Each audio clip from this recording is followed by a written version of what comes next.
ஆண்டவர் இந்த நாளில் உங்களை ஆசீர்வதிப்பாராக. பார்த்து போப்பா, கவனிச்சு போ அப்படிங்கிற சொல்லுகிற சத்தம்லாம் சில வீடுகளில் இருந்து வருகிறத கேட்டிருக்கோம் இல்லையா?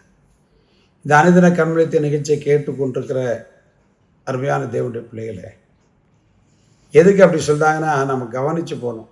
அப்படி கவனிக்காமல் போனால் ஆபத்து வரலாம், விபத்து நேரிடலாம், ஏதோ ஒன்று நடக்கலாம். அதனால தான் பெற்றோருடைய சொல் அடிக்கடி இப்படி வரும். பார்த்து போப்பா, கவனிச்சு போ. கவனிக்காமல் ரோட்டில் பள்ளம் கிடக்கு, மேடு கிடக்கு. மழை காலத்தில் நமக்கு ரொம்ப வாழ்க்கையே எப்படி அப்படின்னா கவனித்து தான் போகணும். டிராஃபிக்கில் போட்டிருக்காங்க இல்லையா, நில் கவனி செல். அது எதுக்கு?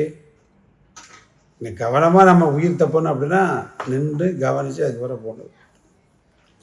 கவனிக்க வேண்டிய விஷயங்களை கவனிக்க தவறும் பொழுது தான் நம்முடைய வாழ்க்கையில் இழப்புகளும் வேதனை வருகிறது. இந்த கண்மொழித்த நிகழ்ச்சி கேட்டு அருமையான தேவனுடைய சில விஷயத்தை நம்ம கவனிக்காமல் போயிட்டே இருக்கிறோம். இயேசுவை கவனிப்பதில்லை, வேதத்தை கவனிப்பதில்லை, சர்ச்சை பார்ப்பதில்லை, ஊழியக்காரனை பார்க்கறது கிடையாது. நம்ம போக்கில் போகிறதுனால பிரச்சனை வரும். அப்படி ஒரு தப்பு பண்ணியிருந்தீங்கன்னா அதை விட்டுருங்க. ஆண்டவரை எப்போதுமே கவனித்து அவரை பார்த்து அவருடைய வார்த்தைகளை கேட்டு கவனித்து போகும். பைபிள் என்ன சொல்லி பாருங்களா? பேதுரு எழுதுகிறாரு, 2 பேதுரு 1 அதிகாரம் 19 வசனத்தை வாசிக்கிறேன். அதிக உறுதியான தீர்க்க தரிசன வசனமும் நமக்கு உண்டு. பொழுது விடிந்து விடிவெளி உங்கள் இருதயங்களில் உதிக்கும் அளவும் இருளுள்ள ஸ்தலத்தில் பிரகாசிக்கிற விளக்கை போன்ற வசனத்தை கவனித்திருப்பது நலமாயிருக்கு. இந்த வசனத்தை கவனித்திருப்பது நமக்கு நலம். அதான் இப்போ இந்த உலகத்தில் வாழ்கிற நமக்கு என்ன தேவைன்னா பைபிள் வேத வசனத்தை கவனிக்கணும். அதை சிலவே திறக்கிறதே கிடையாது, எங்கேயா வச்சுட்டு போகிறது. பிறகு அங்கே இந்த பிரச்சனை, அது பிரச்சனை, இது பிரச்சனை. வசனத்தை கவனிக்கணும் இல்லையா? கவனிக்காமல் என்னத்தையாவது பண்ணிடுறது.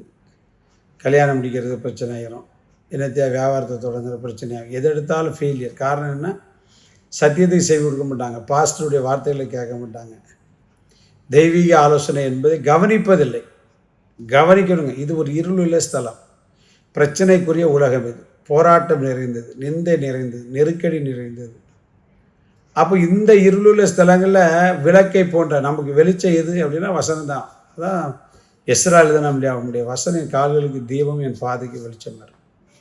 யோபுடைய வாழ்க்கையில் அவ்வளவு நெருக்கடி வந்த போது அவன் சொன்னால், எனக்கு வேண்டிய ஆகாரத்தை காட்டி உடைய வார்த்தையை நான் காத்துக்கொண்டேன். அப்போ அவருடைய வசனத்தை அவன் பார்த்துருந்தபடினாலே தான் முடிவு எப்படி வந்துச்சு அப்படின்னா ரெட்டிப்பான ஆசீர்வாதங்களை கொண்டு வந்தது. எதை பற்றியுமே அவன் கவலைப்பட்ட. கர்த்தர் கொடுத்தார், கர்த்தர் எடுத்தார், கர்த்தருக்கு சோத்திரம் அப்படின்னா. அதே போல் கர்த்தர் கொடுத்தார், கர்த்தர் எடுத்தார், திரும்பவும் கர்த்தர் ரெட்டிப்பாய் கொடுத்தது.